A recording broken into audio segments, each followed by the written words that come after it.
Jay Jagannath. Welcome to skill but education. ଆସନ୍ତୁ ଜାଣିବା ଓଡ଼ିଶାର ଇତିହାସ ଓଡ଼ିଆରେ।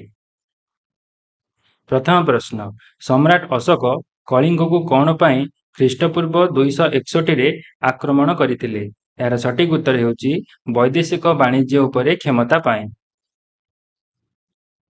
ଦ୍ୱିତୀୟ ପ୍ରଶ୍ନ, କଳିଙ୍ଗ ଯୁଦ୍ଧ ପରେ ସମ୍ରାଟ ଅଶୋକ କେଉଁ ଧର୍ମ ଗ୍ରହଣ କରିଥିଲେ ଏବଂ କାହାର ସହାୟତାରେ? ଏହାର ସଠିକ୍ ଉତ୍ତର ହେଉଛି ବୌଦ୍ଧ ଧର୍ମ ଉପଗୁପ୍ତଙ୍କ ସହାୟତାରେ। ତୃତୀୟ ପ୍ରଶ୍ନ, କଳିଙ୍ଗ ଯୁଦ୍ଧ ପରେ ମୌର୍ଯ୍ୟ ସାମ୍ରାଜ୍ୟ ଅଧୀନରେ କେଉଁ ସହରକୁ କଳିଙ୍ଗର ରାଜଧାନୀ କରାଯାଇଥିଲା?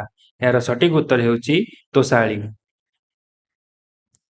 ଚତୁର୍ଥ ପ୍ରଶ୍ନ, ଧଉଳିରୁ ମିଳିଥିବା ଶିଳାଲେଖ 1 ଅନୁଯାୟୀ କଳିଙ୍ଗର କୁମାରଙ୍କୁ ସହାୟତା କରିବା ପାଇଁ ମନ୍ତ୍ରୀମାନଙ୍କ ଏକ ଗୋଷ୍ଠୀ ନିଯୁକ୍ତ କରିବା ପଛରେ ଅଶୋକଙ୍କର କ'ଣ ଉଦ୍ଦେଶ୍ୟ ଥିଲା?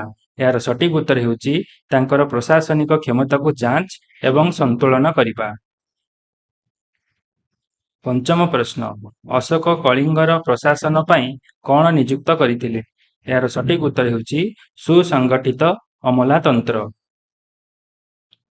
ଷଷ୍ଠ ପ୍ରଶ୍ନ, କଳିଙ୍ଗରେ ଅଶୋକଙ୍କ ଦ୍ୱାରା ନିଯୁକ୍ତ କରାଯାଇଥିବା ଧର୍ମ ମହାମାତ୍ରମାନଙ୍କ ମୁଖ୍ୟ କାର୍ଯ୍ୟ କ'ଣ ଥିଲା?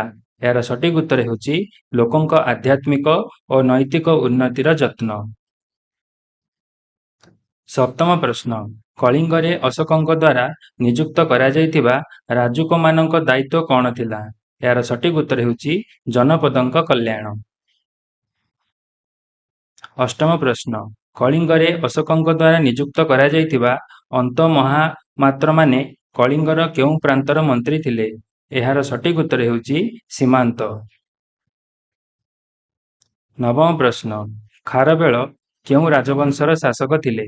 ଏହାର ସଠିକ୍ ଉତ୍ତର ହେଉଛି ଚେଦି। ଦଶମ ପ୍ରଶ୍ନ, ଖାରବେଳ କେବେ ରାଜତ୍ୱ କରିଥିଲେ? ଏହାର ସଠିକ୍ ଉତ୍ତର ହେଉଛି ଖ୍ରୀଷ୍ଟପୂର୍ବ ପ୍ରଥମ ଶତାବ୍ଦୀର ଦ୍ୱିତୀୟାର୍ଦ୍ଧ। 11ତମ ପ୍ରଶ୍ନ, ଖାରବେଳ ଚେଦି ରାଜବଂଶର କେତେତମ ଶାସକ ଥିଲେ? ଏହାର ସଠିକ୍ ଉତ୍ତର ହେଉଛି ତୃତୀୟ। ଆଶା କରୁଛି ଏହି ଭିଡ଼ିଓଟି ଆପଣଙ୍କ ପାଇଁ ନିଶ୍ଚିତ ହେଲ୍ପଫୁଲ୍ ରହିଥିବ। ରହୁଛି। ଜୟ ଜଗନ୍ନାଥ।